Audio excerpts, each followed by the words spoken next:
States of America ने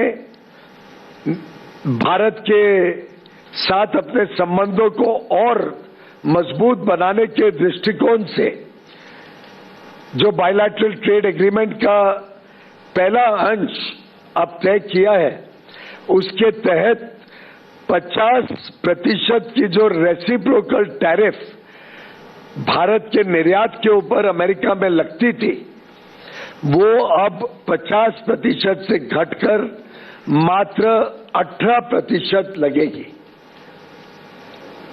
और 18% हमारे जितने अड़ोस पड़ोस के देश हैं, जितने देश हैं जिनके साथ हमारी स्पर्धा रहती है, उन सभी देशों से कम है। और आगे आने वाले दिनों में हमें और हमारे निर्यातकों को बहुत लाभ देंगे। अगर हम देखें तो चाइना के ऊपर अमेरिका ने लगभग 35% ड्यूटी रखी है, वियतनाम पर 20%, बांग्लादेश पर 20%, इंडोनेशिया पर 19%। हम सभी स्पर्धा में खड़े देशों से कम हैं। साथ ही साथ कई ऐसे वस्तु हैं जिसके ऊपर अब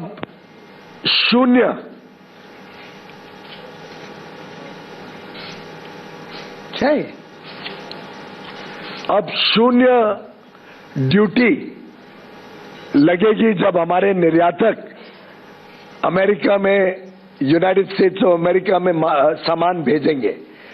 उदाहरण के लिए जेम और डायमंड्स पूरी तरीके से शून्य ड्यूटी लगेगी।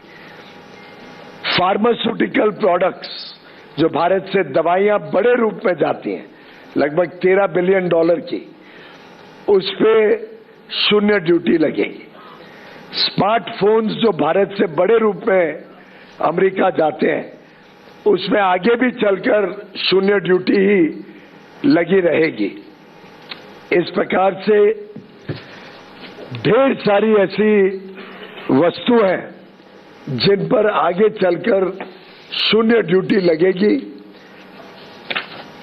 कृषि के क्षेत्र में भी ऐसे कई सारे वस्तु हैं जो भारत से निर्यात होंगे अमेरिका में, जिस पर शून्य रेसिप्रोकल टैरिफ लगेगा, एडिशनल ड्यूटी शून्य हो जाएगी।